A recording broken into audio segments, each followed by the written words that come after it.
The current Iraqi government remains in power, but protesters say they own Tahrir Square. Friday marked 1 month since demonstrations in Baghdad and other Iraqi cities began against a government protesters view as corrupt, dysfunctional, and oblivious to the needs of the average Iraqi. On Thursday, the president announced Prime Minister Adel Mahdi would resign and elections would be held, but did not offer a timetable. It's meaningless and useless. We want to change the whole constitution. The Iraqi Human Rights Commission says more than 250 people have been killed and 5,500 injured in protests from Baghdad to Karbala. Many have been injured by tear gas and returned to protest with gauze bandages on their heads, arms, and legs.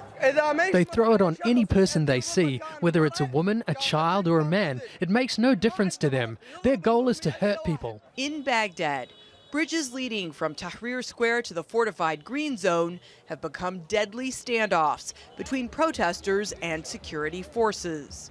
An Amnesty International report says security forces in the capital are using military-grade tear gas grenades, 10 times more potent than typical tear gas canisters, and they're intended to kill, not disperse protesters.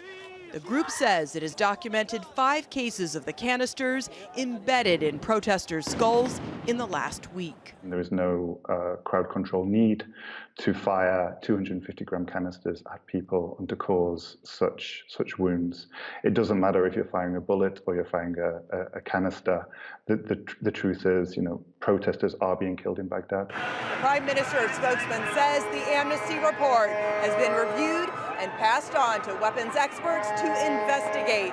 Earlier this week, the chief of police in Baghdad said his security forces are being attacked, and yet not a single bullet has been fired.